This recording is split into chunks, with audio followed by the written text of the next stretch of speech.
Hello and welcome back to the Distant Brothers Podcast. This is episode 3, and today we are diving into the topic of work. So, in this series of podcasts, we are diving into a different topic each week. Last week we did health. If you've not listened to that already, I recommend you check that out. But today we're diving into work. This is something we covered a little bit in our first episode, but now we're going to dive a bit more into it. But before we get started, Ramsey, how are you doing? I'm doing well. Not too bad, thanks. How are you? Yeah, I'm also doing well. Yeah. Good. How's the start of the week going? Yeah, usually we record these on a Friday, but we couldn't do that this last Friday because something came up. So we're recording this now on a Monday night, and Monday is always kind of manic because it's the first day of work after a weekend. So it's kind of figuring out what my priorities this week, and so it's been alright, but a lot of organising. That's fair. That's nice. Oh. I'm sure it's not too much stress for you. I've got like a little sneeze coming in too, so I'm trying to see if I can repress that. Oh, it's all good, man. It's so good. Yeah, so should we just get started with the podcast? Yeah, let's get into it. So, why don't we remind our audience what you do for work? What is it you do for work, Ramsey? So I am a support worker, so I work in care, and I do nights. So that's the basis of it. Cool. What about you? Yeah, what I do is I'm a content manager. So the basis of it is I do kind of social media content and web content, writing newsletters, that kind of thing. And I typically work days rather than nights. That's fair. Do you enjoy it? You enjoy what you do? Yeah, I find it quite enjoyable for the most part. Sometimes there's stuff you need to do that you maybe don't enjoy as much, but a lot of it I enjoy. Like I like writing, I like creativity, so I like organizing things, so putting those things together works really well in this role. That's good. What you enjoyed most about the job then? Like, what do you find that, I like doing this, I like going to work because I enjoy doing this type of thing? Yeah, I like it because it's not monotonous. So I'm not doing the same thing every day. I've had jobs in the past where it's just the same thing every day. Yeah. But now with this job, every day is different tasks, different topics. So I enjoy the creativity. Also, I like the flexibility because I can decide if I want to work in the office or whether I work from home. And so those are the things I enjoy the most. I enjoy nights. It's pretty simple. Like that's what I enjoy about doing nights, and it's not complicated. Like supporting the residents. It's a fairly simple task to do, in my opinion. Probably one of the easiest things I've done. When it's come to work, it's not stressful. There's no like time limit on things really. There'll be a few things like when you've got to do training or anything like that, then you got a time limit on that, or if you're doing coursework or anything.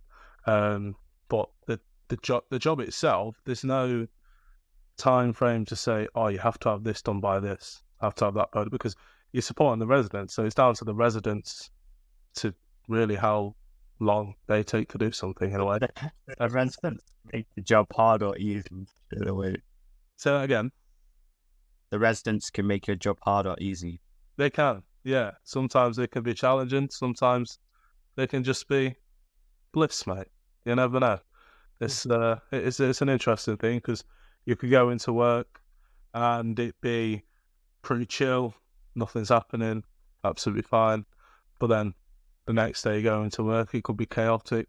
Everyone's in a heightened mood, and they'll be all over the place and doing what they do best, maybe causing trouble, so I'd say. But it's all good. No harm. Good. Yeah, I find with my work that there's always something to do, but sometimes it's a kind of steady something to do. Yeah, So you feel overwhelmed by it. But every so often there'll be a point in time, maybe there's some event going on or something where you need to put a lot of work in to promote it or, cover it and those kinds of things, or there's like a lot of preparations going into it. Then that can feel a bit like a tsunami sometimes of yeah, cool. all the things you need to do so that we can put this event on or organize this thing.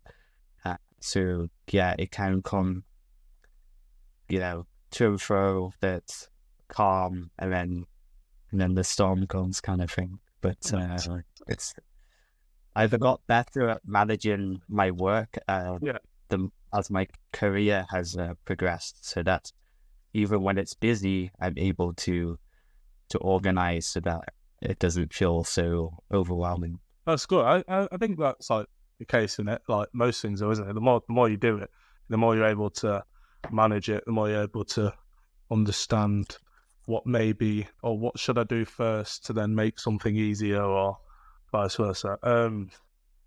What would you say is important about a job? So when you go to work or you're working on a job, what would you say the most important thing is? Yeah, so something I like to say is that you should work to live and not live to work. That's not something I say, it's something that a lot of people will say, and I think most people will agree with it, that work should ultimately be a means to be able to live the life you want to live. So I think, yeah. So I think for me, that means work with flexibility in terms of time and place. Yeah. In terms of where you work and when you work. But also, of course, you want a job that you're able to earn enough money to meet your basic needs, but also to be able to spend money on things you enjoy, like experiences. And also, work-life balance is probably the most important thing. I can agree with that. Would you say the people you work with is just as important? So being happy with the colleagues that you have around you, or even the clients or customers, wherever you're working, do you think like the people you work up? I mean, with you obviously, I assume you have colleagues when you go into the office, and when you're client based as well, so you'll have people that come to you. Do you think it's important for everyone to like be able to get along with them to do your job? Yeah, I mean, a job can be perfect on paper, but then the colleagues can make or break the experience, right? Yeah, of course, yeah.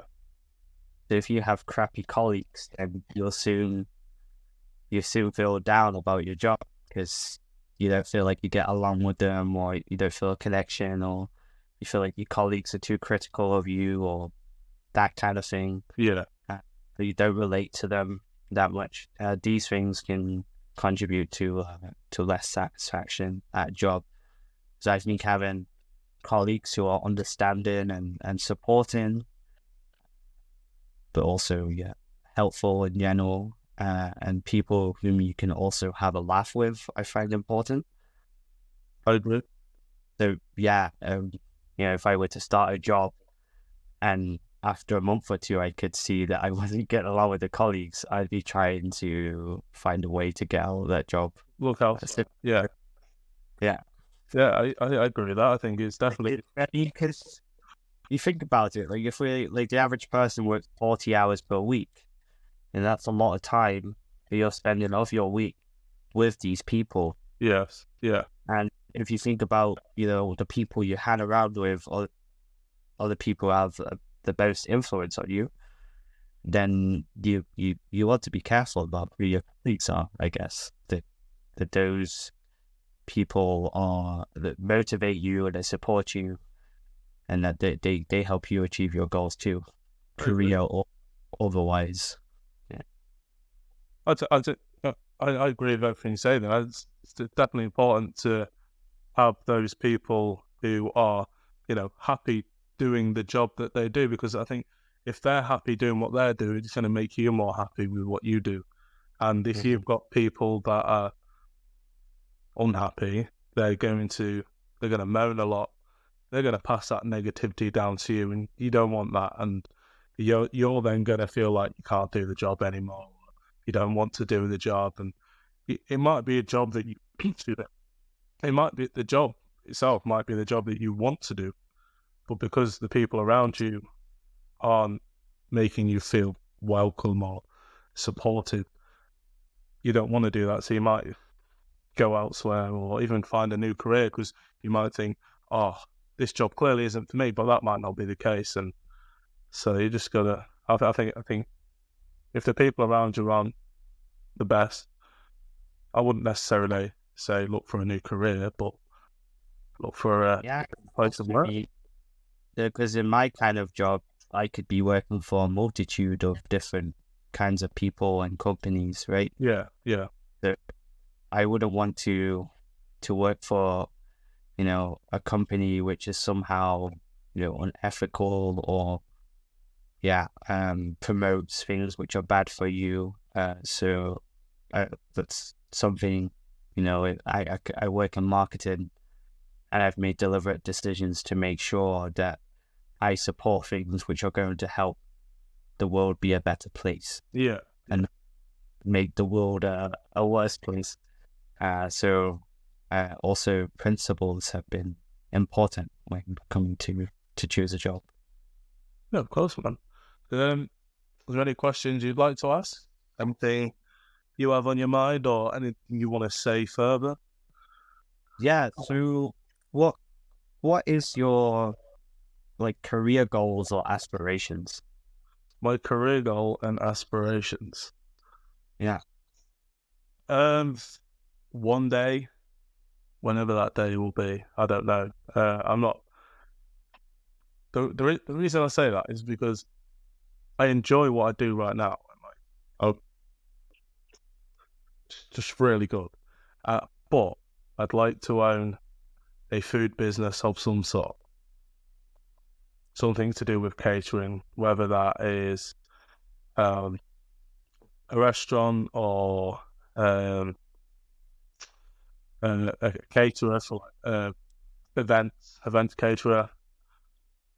I've never really. I thought about it. But yeah, I'm not desperate to do it. I mean, I'd like to, but I don't feel like anything's stopping right now. I just enjoy what I'm doing right now. So I feel like, well, if I'm enjoying this, why don't I just stick at this for a bit until I So go on. have you taken any steps towards that goal? No, not really. I've only... There's no timeline or anything to say 5 years, 10 years. There's no timeline.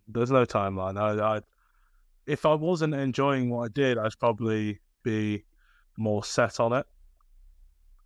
But I'll see where time takes me, see what happens, see what I choose to do, in the next 2-3 years maybe. But for now, I'm comfortable, I'm happy, I'm doing well, and yeah, it's good. It's really, I also have this dream to do with food, and I open in, I don't know if it's more of a restaurant or a cafe, but one day it'd be nice to have a piece of land where I grow my own vegetables and fruits and stuff, and then based on what's ever in the season, I could make meals at a cafe, open a cafe, and it uses primarily food that's been grown in the fields, which I have, and it's kind of Interesting. organic and stuff.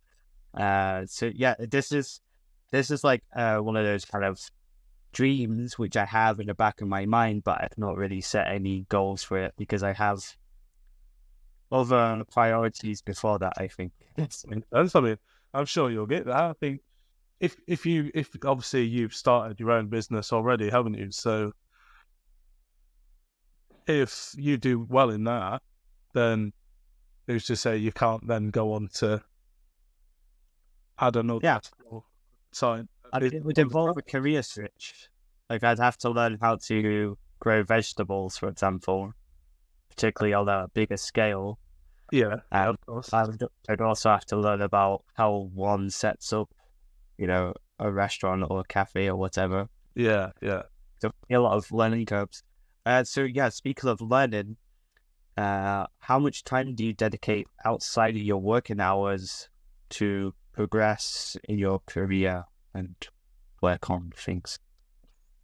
Well, at the moment, I don't do too much, if I'm honest.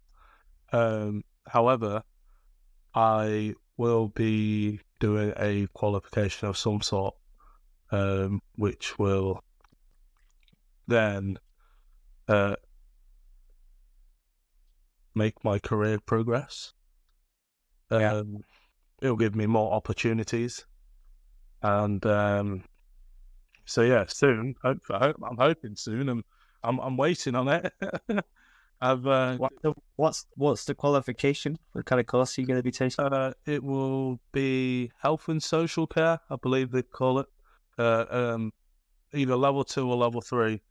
There's a couple of complications to do a level 3. It requires you to not have a level 3 qualification, and I'm not. You already have. I might already have a level 3 qualification. Not 100%. I know it sounds like, you should know that you have a level 3 qualification. I don't, right? I went to college. I studied a level 3 course. I passed the first year. The second year, I just pretty much binned it off, if I'm honest. Like, I didn't really do a lot. And by the end of the second year, I was just like, yeah, I've had enough. And gave up. So I have a certificate to say that I have a level 3.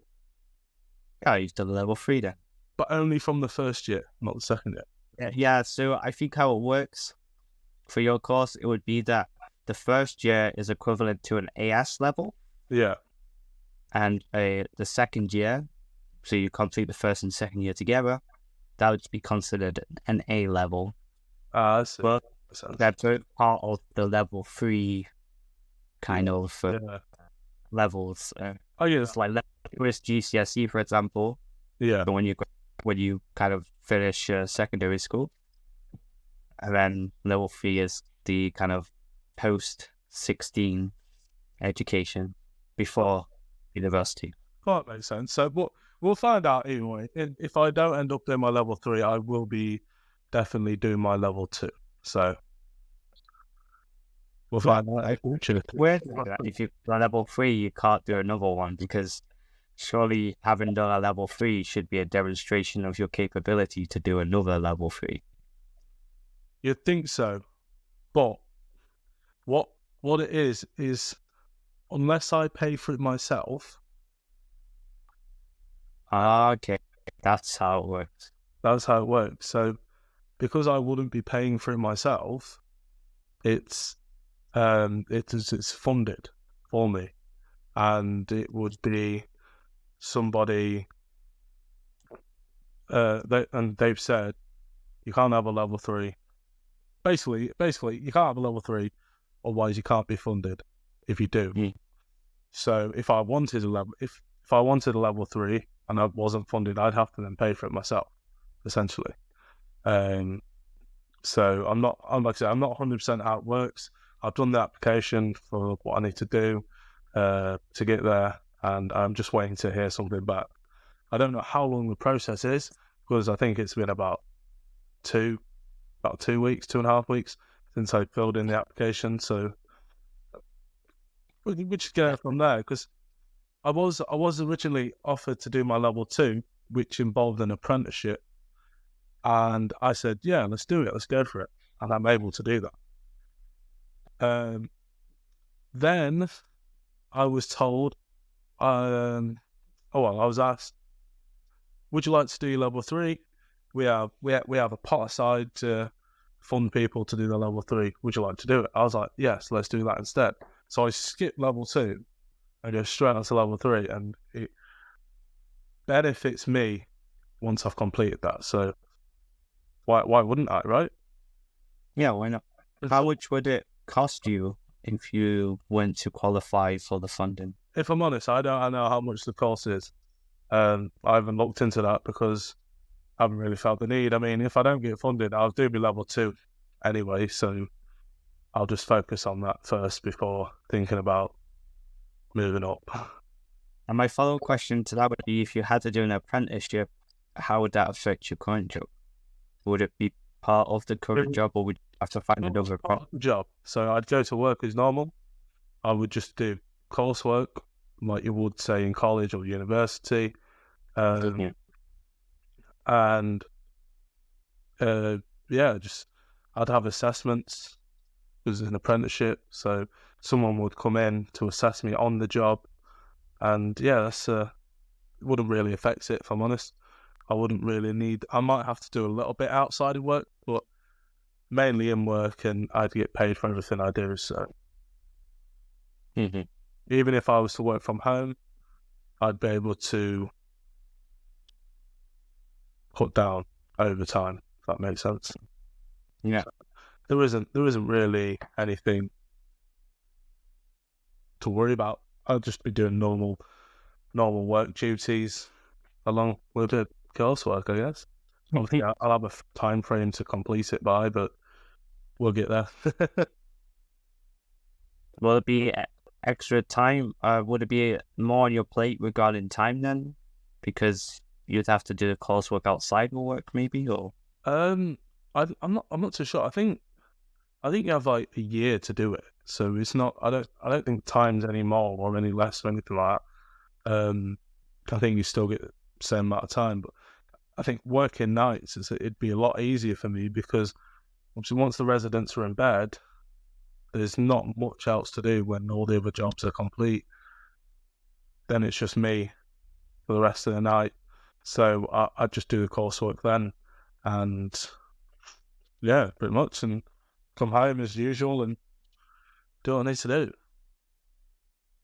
So it wouldn't be a lot, I don't think. I mean, I know it's going to be hard, especially for me, because I'm not a massive writer or anything like that. So, and I get bored so easily when I'm writing. There's just something about it that doesn't quite. I don't fancy that type of thing, and but so I know it'll be hard. But in the back of my mind, I'm like, it's going to benefit me in the long run. This will work out. This will be worth it. So, just keep it going, really. Well, Ramsey, I know you and I, we both have ADHD. Yeah. So I can relate to getting distracted and bored with stuff. There's one thing, even if you're doing something you like, you can easily be distracted. So you've got to find ways of minimizing those. But if you get bored of something, then you're more likely to just stop and just leave it at the last moment that needs to be done, which isn't helpful. So maybe in a future episode, when it's a bit more confirmed that you're going to be taking this course, we could talk about methods that we both use to combat those issues, challenge that come with ADHD and being productive, to be able to write and complete coursework, for example. I want to rewind a moment. Rewind. Go back to our younger years. I know you and I are both still relatively young. Yeah. But question I want to ask is, when you were younger, what did you want to be? What did I want to be? Yeah. A mechanic. A mechanic? Yeah. It's just like a car mechanic. Nothing like too fancy. But I don't know why. I never really knew why, and I've never done anything since then to say, oh, I want to do this. Maybe I lost interest in it. But I think I was in about year 7 or something like that, and I was always like, oh yeah, I want to be a mechanic. And Yeah. no, it's things have changed since then, you know. So do you know what? So let's say at 12 you wanted to be a mechanic. Yeah. You know the age when you stopped wanting to be a mechanic and that you decided, or Well, I 2 don't, years later, if I'm honest, right? with 2 months or 2 years? 2 years, probably like 2 years later. No, And then, so you were 14. yeah, probably. I mean, I don't know age as such, but I just know I was young, and I remember walking around saying, "Oh yeah, I want to be a mechanic." That was it. And I think that's all I remember saying I wanted to be. I don't think I've ever. Never took any actions to follow that. No, there was definitely none of that. None of that. And I don't know when I stopped saying that. I don't know why. I couldn't see myself being a mechanic now, if I'm honest with you. Where was the switch where you're like, now I want to be something else, or I don't Honestly, mate, I don't know. Like I say, all I can recall is that I want to be a mechanic. I want to have a red toolbox or something like that. That's all I know. I don't think there was any switch there. In fact, when working in the kitchen at 16, first getting that job, I didn't even want to be a chef. I didn't even want anything to do with food then, if I'm honest. Right? Yeah. I remember being asked, "Oh, do you want to be a chef?" No, I'm all right, thanks. I couldn't do that. Not my cup of tea. Right? So I don't know when anything changed. I mean, 16, and then I think it's about 18, yeah, probably about 18 or something like that. I was like, yeah, you know what? Let's do it. Let's go for it. And I did. And here I am with a level 2 qualification. I've worked in the kitchen for a couple of years. And as said in the first episode, I've left that for the job I'm currently doing, which I enjoy. And something I said before I started this job was I am not going to be in this job for much longer than a year, maybe 2 years at a push, right? And I think I only got it because I thought, obviously we had lockdown and I was furloughed, and I think that kind of affected things when it came to work. So I applied for this job. The problem was it takes 3 months for the process, so I wasn't actually working. So I was like, well, I need a job. So I went into the kitchen again once they'd reopened. And then now I'm like, I'm stuck with 2 jobs here. What do I do? About a year later, I decided, right, I can't. Doing 2 jobs is a lot of work. Like it's not easy. As much as I enjoyed doing 2 jobs. I didn't feel like I was ever like tired or overwhelmed. And I dropped the kitchen job for this job that I said I wasn't going to stay in much longer, or like for a long time. And now I've been there over 2 years, just like a month over 2 years. And I don't see myself leaving. I've said to my senior, I'm like, I enjoy it. I don't see myself leaving anytime soon. And it's very weird how things change from, I don't want this job. I'll take it for the money, to now like, oh, actually, this is okay. This isn't bad at all. Like, why did he ever overthink it? Like, supporting people, having to clean up after them or something like that was probably just like off-putting, especially if they've been incontinent or something like that. But it really isn't bad, if I'm honest. It's pretty good. And I think the people I work with are understanding and to the team I work on, they're very helpful, very supporting. And it just makes me happy knowing that I have people to go to if I need help, and people can come to me if they need help as well. And it's really good to know. What about you? So what did you see yourself doing when you was younger? What did you have dreams or aspirations of? Yeah, when I was younger, I say from like the age of 7 or 8, I wanted to be a chef. Funnily enough. Wild. And so, yeah, what I did is I learned to cook from quite a young age. I'd get cookbooks for Christmas and birthdays, and then I'd get cookbooks from like car boot sales, like car boot sales, buying books for 50p, and just trying whatever interested me. It was mostly like baking stuff, so I was into like sweets and stuff. But also some other things like Italian dishes, for example. So I learned how to cook because of my desire to become a chef. Which is funny, right? I guess a part of that's still there. Like, I really enjoy to cook still. I enjoy cooking for other people. Actually, last year I entered a how we call this, a cake or cookie. It was a cookie competition, and I was expecting to win.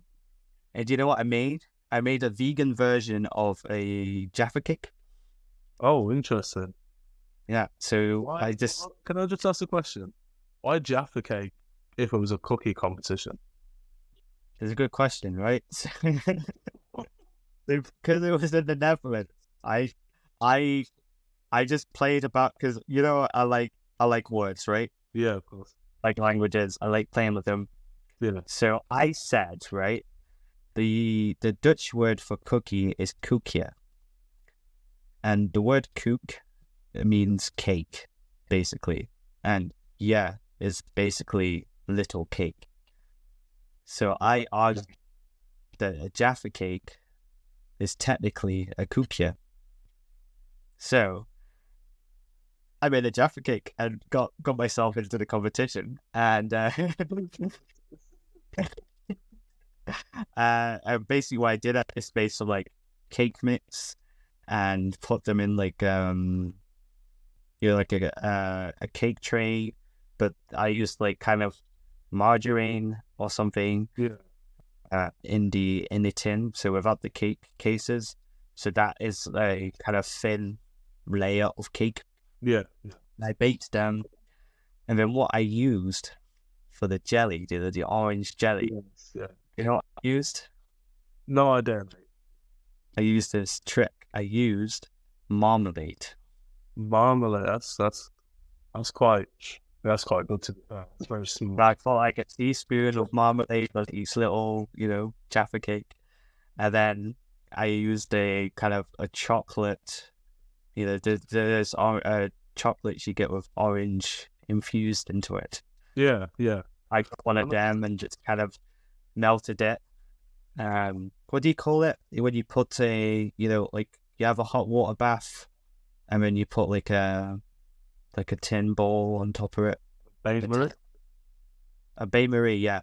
So I used a bain-marie to melt the chocolate, and then I put it on top of the marmalade, and then I just stuck it in the fridge. And nice. So how did that competition go? Well, I went thinking, I always didn't enter, actually. I thought, well, yeah, should I enter? Is it even going to be good? Yeah. But it's this, I tried one after baking them, and I was like, these are really good.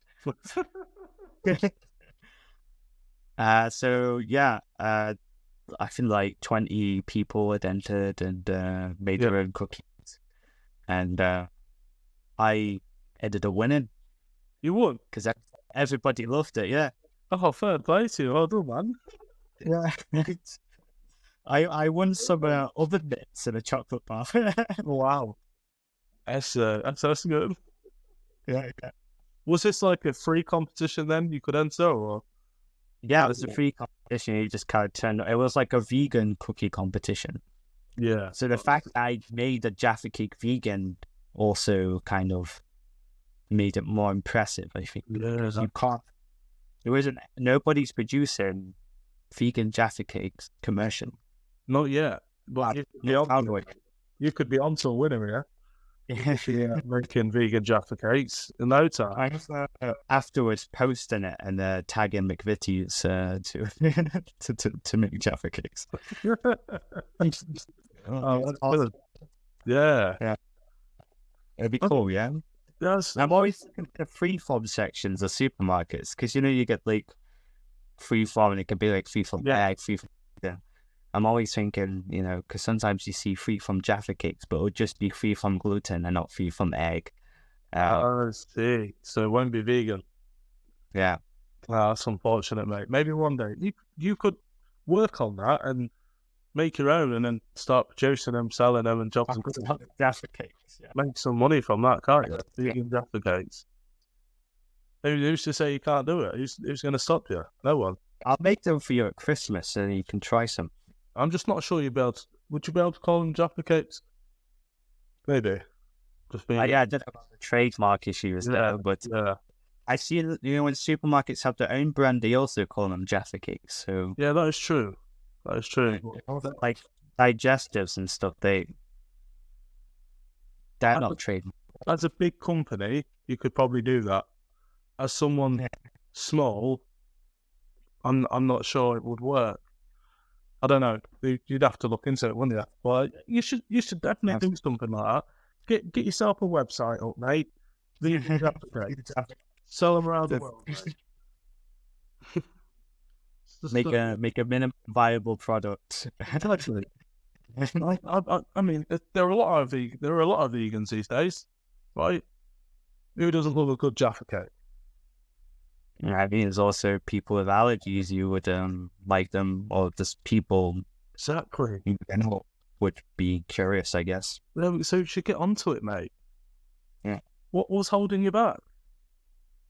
A food business takes a lot more effort than a lot of other businesses because you get like the hygiene, food and safety and stuff. Yeah. Top notch. But it's all achievable. I mean, could start small. Find a market stall or something and see if I can get like a slot or something like that. There we go, mate. There we go. There's always a way. Where there's a will, there's a way. Go to a bake sale, like a charity bake sale or something, and see if there's interest. Personally, I'm not a big fan of baking, so I'm not even going to offer to help because I don't like baking. It's not my. I don't know why. I know how to bake. I know like simple things, but I don't know. Never really found it fun. Nowadays, I don't bake so much because it takes more time, and also I'm a bit more health conscious nowadays about eating lots of cakes and cookies or biscuits as we call them and that kind of thing. So I focus more on actually making healthy, delicious food in your main meals. Yeah, like what I was talking earlier about my idea of being able to like grow vegetables and then have a cafe, which of course, to create different types of dishes. Yeah, that'd be a good thing. It sounds like just a really good idea, like having your cafe or restaurant, and it's just using fresh, really local food. Like that'd be amazing. Yeah, I think also because most restaurants don't serve healthy food. No. They serve food that tastes good and food that's cooked well. Yeah. But still, the food's not good for you. What they're serving you, it's high in fat, it's high in salt, it's the desserts are probably high in sugar. And the reason for those things is so it gets you to buy it and eat it more and be like, oh, I want to go back there. It's one of the main reasons, isn't it? Otherwise, if everything was purely healthy, you might not, unless you can find something that you can throw in there to like make it top level healthy, but still be good, if that makes sense. and, you know, taste amazing, really good for your health and whatever. So that'd be cool. Yeah, I always struggle to find food that's good for me when I'm out. Okay, if you're in a bigger city, maybe you can find a place where they pay attention to these kinds of things in terms of sourcing food, having whole foods, you know, lots of veg and stuff. But, you know, for example, last night I was out and I wanted to get something to eat, so I went to a noodle place. Oh yeah. You think, okay, you know, vegetables, noodles, and tofu, on the face of it, looks healthy, Yeah, it looks right? like But at the same time, it was probably full of oil and salt and all these different kinds of things, which then, I mean, the noodles were, you know, wheat noodles and, you know, not whole grain. So these things, you know, and if you're cooking vegetables at high temperatures and lots of vegetable oil, then it makes something that's meant to be good for you to eat. Oh god. Yeah. So Yeah, it'd be good to open, or at least see more people open up places where they're serving proper food that's sustainably sourced and healthy for you. Yeah. Yeah. That's fair. Why not? Yeah. So you kind of asked me earlier about things which I look for in work. But I don't think I asked you it. So what are your non-negotiables for your work? What do you mean non-negotiable? In terms of, in order to be able to work somewhere, I need to have. Oh, okay. Let's see.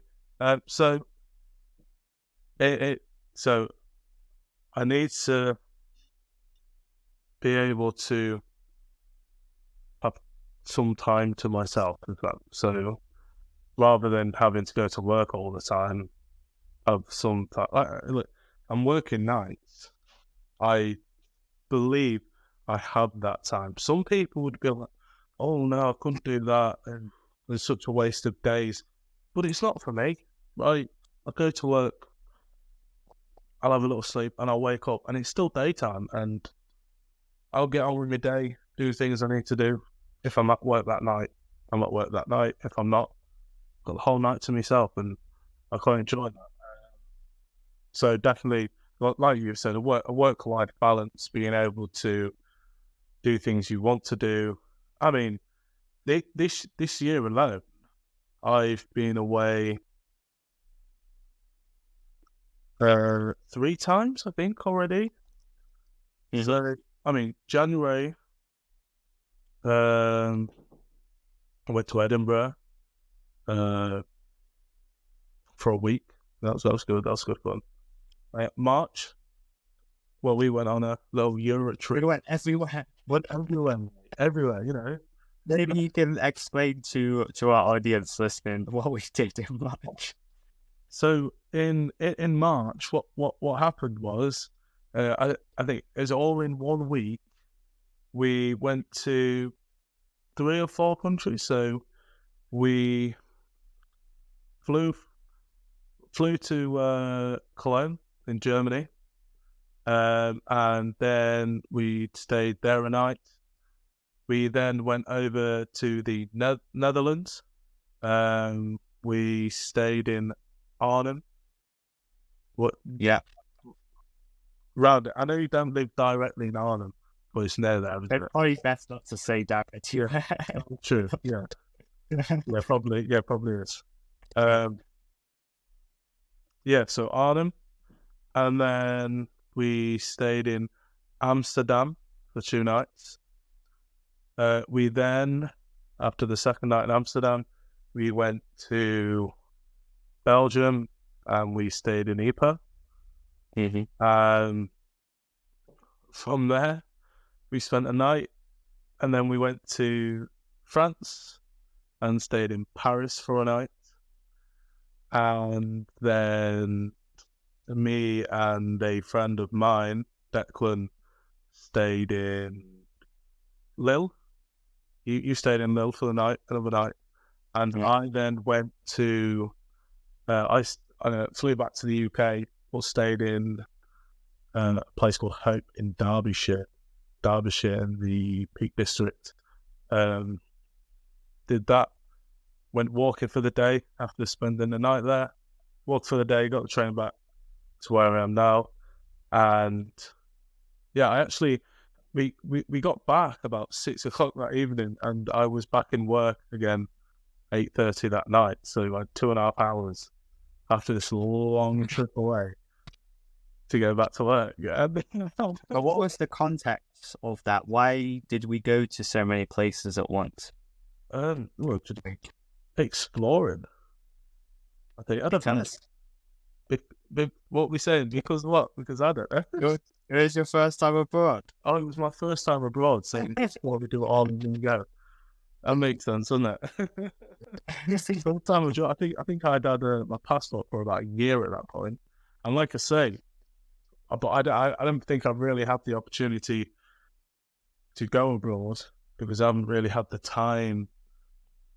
I've had the time, but I don't think I've had long enough time to be able to do things like that. And then so we did that trip in March, and then in September, I went away for a week in Wales, and that was good fun. And then yeah, that's about it so far. And maybe I might have future trips coming up. Who knows? Who knows? We'll see what happens. Yeah, so that and to me that's quite a lot. I mean, this is the first year I've ever think I've gone away so much in 1 year. You know, maybe next year I could do more. It's all it's good experience. It's quite interesting. Maybe I can visit more countries. And have you thought about working abroad? Does that appeal to you? No, if I'm honest, it doesn't. I can't see myself working abroad. Why not? Massive change, mate. A massive change. I like simplicity, man. Like, and going abroad is not going to be simple. Well, it can become simple. Okay, it might be a few steps, but after that, Few steps. It's going to be a lot of steps before. I mean, I feel like I've settled somewhat. I mean, it's not always easy. You know what I mean? 3 years. I'll be, you and now you're doing good. Yeah. 3 years. Wasn't like terribly the first 3 years. No, but I mean, I'm sure you feel better now than you did a year ago, right? Yeah. I mean, there's always a thing like you just trying to make life better as you go along, and in when you can, and making new friends, that kind of thing. Yeah, of course. That's fair. Yeah. So obviously, there's having time. The people you work with, and these are the things that you've already said. I agree with what you're saying. It's definitely important to be surrounded by people that are happy with their job and happy to support you, help you in any way you can, because it makes you feel happy, it makes you feel comfortable, and I believe it helps you progress as well in the job that you do, because you feel like you want to, because you know that you're going to have the support there to do so. So yeah, that's interesting. I don't really know what much more. There is one thing I would say. When obviously you talk about, like, some people talk about their pay and they think, oh, are you paid fairly? Yes or no? And they might say no, but then the person in response to that might say, well, go find another job that pays more. And in my opinion, you should be able to do a job you want to do and get paid fairly for it.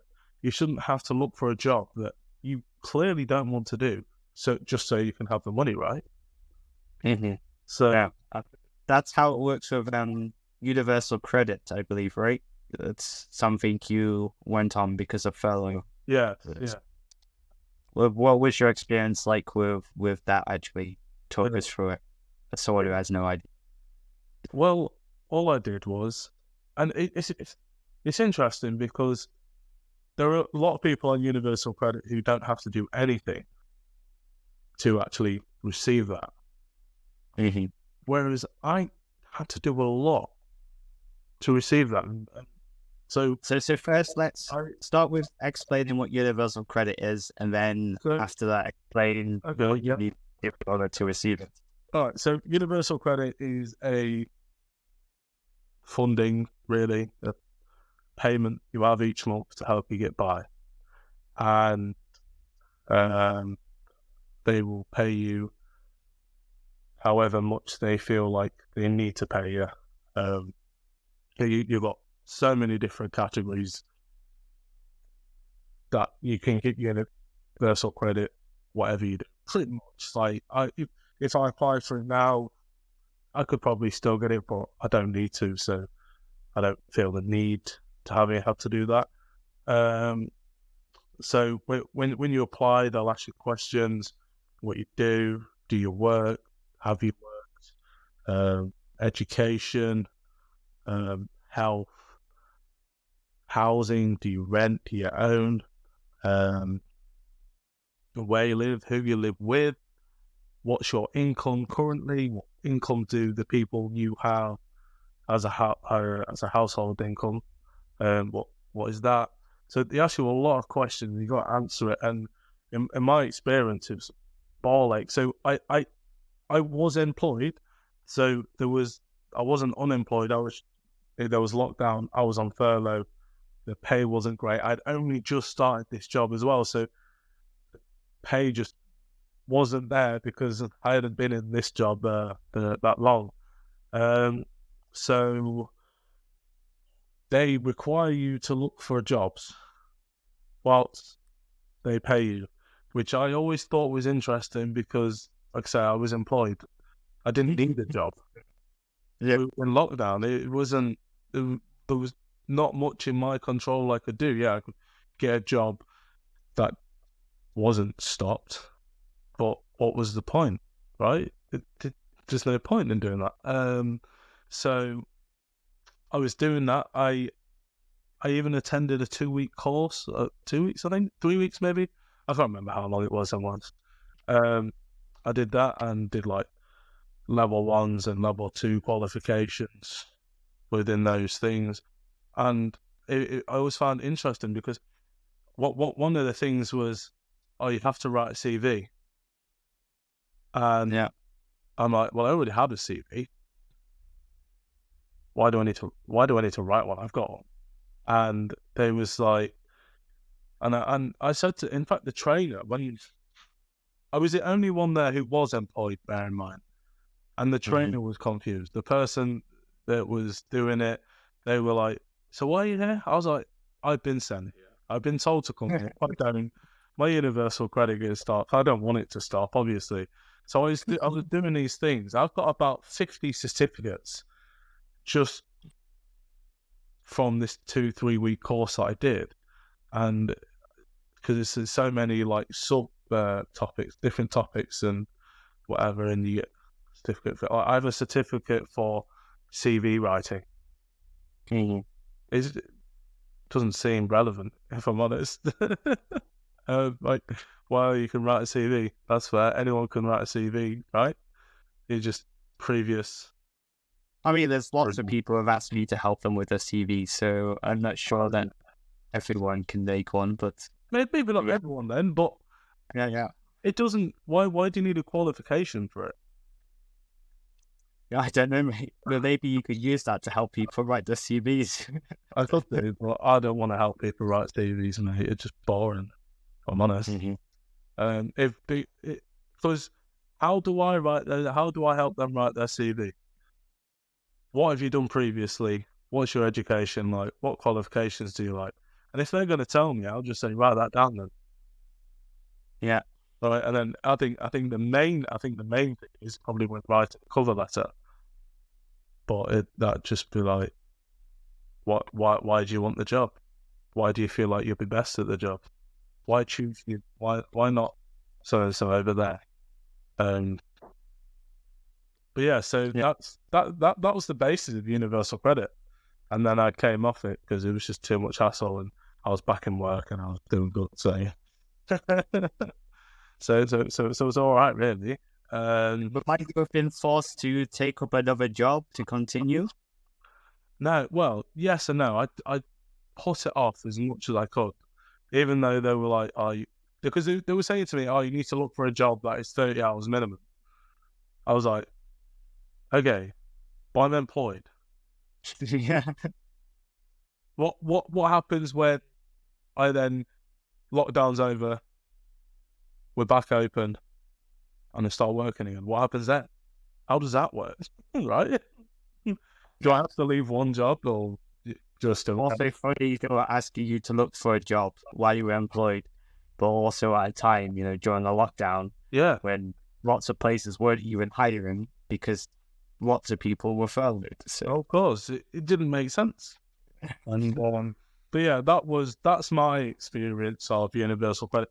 Some people have different experiences. Some people will get money from them and not have to look for work, maybe for health reasons, or maybe they're just able to blag it right. And maybe because I was just honest with them, and it was like, right, you need to look for work. It's like the more honest you are, the more punished you get. I don't know.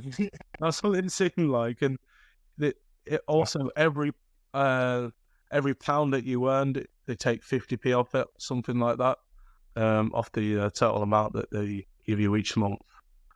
So that just seemed a bit of, I don't know, it seemed strange. But yeah, anyway, I came off that about 2 years ago now, to be fair. 2 years ago. Yeah, something like that. I've not needed it, not felt like I've needed it. Doing good, so happy days, really. Good, man, good. Yeah, I've never had to do anything like that, so I don't know. Yeah. Well, if you've never had to, then you've never had to, have you? I only had to because of being furloughed. I wouldn't have to, otherwise there's no need. Yeah. So you mentioned your non-negotiables. Maybe one of them or something else. Well, what's most important to you when it comes to work? What's most important? Yeah. I think the most important thing to me is the people around you. Mm-hmm. I think any job could be good, whether you feel like you want to do that job or not. I reckon if you have the right people around you, you could like that job just because of the people. Like I said previously, I didn't want to go into care. I had no desire to go and look after people or anything like that. And now I enjoy it. And I think the people I've worked with has had a big effect on that. So yeah, that's my most important. The people have a big impact on how enjoyable it is, and 100%. Yeah. So another question would be, because I have a list of questions.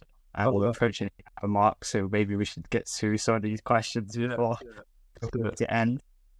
So big question, I guess, is if you were let go from your current job, what would you do? I'd go back to the kitchen. You'd go back to the kitchen? Yeah. So you wouldn't go and find another care job? Nah. But I think... So it's your heart is in the kitchen then, but your head's like in care, or how do you see that actually? I know what working in the kitchen is like, and I enjoy it, right? So just because I enjoy this care job that I'm doing now wouldn't mean I would enjoy another job in care. Whereas I know that I could enjoy a job in the kitchen. Mm-hmm. That's my honest, and yeah, it's me being honest. And maybe I wouldn't stay in the kitchen for a long time, or at least I'd try not to. But yeah, no. So yeah, so I'd go to the kitchen, and because I know it as well, it's kind of easy, isn't it? Going back to something that, and maybe just for a short amount of time until you find something else, maybe. But yeah, that's what I'd do if I got let go. I don't dislike working in the kitchen. I enjoy it. So So you just be looking for chefing jobs, basically. yeah, that's what. Any at a restaurant, or it wouldn't matter too much to you? I mean, ideally, in fact, I said not long ago to a few people, then like, would you ever go back to the kitchen? I was like, I would if it was fresh food, 100%.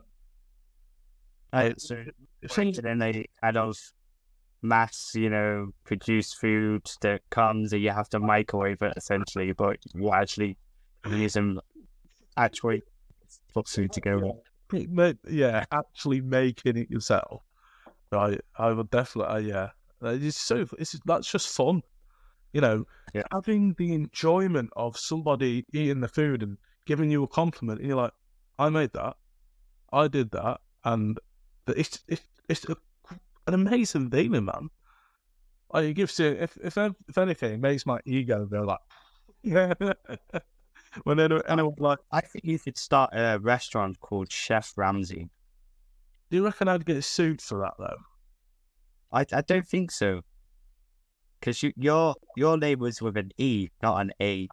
Yeah, of course, but the big thing about it, we all like, there would definitely be a big thing about it, and in fact, there's a group like singers, and they're called Easy Life. I don't know if you ever heard of them. Yeah, I heard about this. They got sued by EasyJet. The group owns EasyJet because apparently they own some company called Easy Life, and they made some references or used some kind of imagery, they did symbolism related to the. Well, do you know what? Do you know what they did? I think it was on their talk thing. They used a plane and put Easy Life on the plane. And it's that was it seems interesting. I mean, I don't listen to them. I've probably heard them here and there, but I don't choose to listen to them. But when I see it, I was like, well, that's interesting. Like, you can understand why they've gone for them, because they've used a picture of a plane, easy plane, Easy Life. I mean, you can draw connections, but I don't think they were trying to like sell themselves based off the EasyJet image they have. It's down to what the company thinks. I mean, the band is it's like a pretty indie band that's not like doing anything. But yeah. Also, the courts might not rule in their favor, so I think they've had to change the name, the band. Yeah. Okay, what other questions do I have? Or do you want to ask me a follow-up question? A follow-up question? What was the question you just asked me? I said, if you got let go of your job, what would you do? Oh, okay. So I'm not going to ask you that, purely because I feel like you just carry on doing what you already do. Because tell our audience, what would Declan do if he were let go from his job? What would Declan do? So Declan would carry on with his business that he currently has, and I think he's probably put more work into it because he has nothing else to rely on, and so won't rely on, like, what's the word? I don't know. There's nothing else there. Yeah, source of income. Source of income. Well, there is that. No source of income, so you'd have to push your business. So you would push it more, so you get a source of income, or you just go find a job that relates to the job that you've just lost. I don't know. I don't think you'd go elsewhere, if I'm honest. Well, I think I don't know if this is maybe being too optimistic, but I think it's kind of hard to stay. It would be very hard for me to stay unemployed for long. Yeah. So either I put lots of work into my business and that becomes my full-time thing, but say that weren't to happen, then I feel quite confident that I could find a job somewhere, even if it's not necessarily in this field. I think you always have to evaluate your situation based on what it is, right? Yeah. And for me, I have some savings, and one of the reasons I'm not going full-time yet is because I want to build my savings up to a particular level Yeah. so that I have a nice safety net for when I go full-time. So if I were to get let go now, I would be okay for a while. Yeah, of course. I would have the time to focus on my freelance stuff. Let's say clients did come in and like my money did go down, then I think I would be able to find a job. It wouldn't be the end of the world. But Well, I think you can can happen find one once. because you know how to write. And I think writing is a big thing, especially when you're writing a CV or like a cover letter explaining why you're good. I think because you can do that, surely it wouldn't be hard. And that's the first thing a lot of employers see is that. Yeah. So I think you'd be able to impress them. Use your words wisely and choose the correct things to say. And I think you'd smash it. I think you'd do better than I would do, surely because. I think you'd do a better job at getting a job in the kitchen than I would. Maybe so, because I have a qualification for it, right? Yeah. So if we're talking that, then yeah, possibly. I mean, yeah, that's, I can understand that. I've had experience. I mean, I started in the kitchen in 16, left I think it's 5 years in the kitchen. So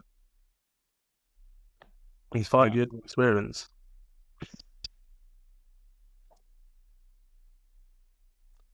Yeah. So let's. Cause I'm wary of the time, so let's try to wrap this up a bit. A couple more questions. How do you prepare for work? How do I prepare for work? Yeah. In what way? Like, what do I do before I go to work? Yeah. Before you go to, do you have a list of things you want to do? Like a routine, maybe. Yeah, like a routine. What's like your pre-work routine? Do you have one? I don't do a lot. I make sure. So it all depends what day it is, right? Yeah. My first day on shift, so I've had time off. First day on, I'll get up in the morning like a normal person, so to say normal. I would then, I just do my day as anyone else would really do things around the house, go out places, maybe go to the gym. That's about it really. If I've been at work, I will come home in the morning. All depends. I might go to the gym in the morning before I come home. I will then come home, go to sleep. I'll wake up, have food. There really isn't much before I go to work, but I try not overcomplicate it. I've got a night at work. I don't need to overcomplicate my daytime, if I'm honest with you. But I do things like anyone else would, if I'm honest. Do you have a set routine or anything like that? Kind of, yeah. So what I like to do, because I start in the morning, is when I wake up, I like to do several things before going to work to make sure that when I'm at work, I actually am awake and stuff. Yeah. So one is going for a walk, like pretty much as soon as I wake up, and then maybe I drink a cup of tea or something. Maybe grab a little something to eat for breakfast, and then meditate. And then if I need to, I'll shower and get dressed, brush my teeth. So most of the time I try to prepare what I'm going to have lunch the night before. Yeah. Or on Sunday, I'll batch cook to make sure I have food for the week. That's good. Yeah, and then I cycle to the office, or I set up shop behind me. Yeah. Mate. Oh, that's wicked. That's a fair routine. So simple, isn't it? Nothing overly complicated there. So I just saw my phone's gone to 10%, so maybe we can wrap up before the phone done. Definitely. So I think this has been a great subject to talk about. Work is definitely a big thing, and I think one of the main things to take away from this is just enjoy what you do and just be good at what you do. Doesn't matter what job is, be good at it. Yeah, and as you said, make sure you get along with your colleagues and that you enjoy what you do. Yeah, because work takes up a big part of your life. it really does. It really does. Unless you win the lottery, you're going to be working a long time. But yeah, thank you all for listening to our podcast, episode 3. We hope you enjoyed it, and please do not forget to like and subscribe on our YouTube channel, The Distant Brothers. We also have a TikTok page. All our social media is at The Distant Brothers, so TikTok, Instagram, Spotify if you want to listen. If you're driving around and think, oh, let's put a podcast on, put this all on at The Distant Brothers. You'll enjoy it. But yeah, thank you very much, and take care, Declan. Been a pleasure. Yeah, leave any questions you have for us in the comments. We love to respond. Okay, take care and good night. See you soon. See you soon.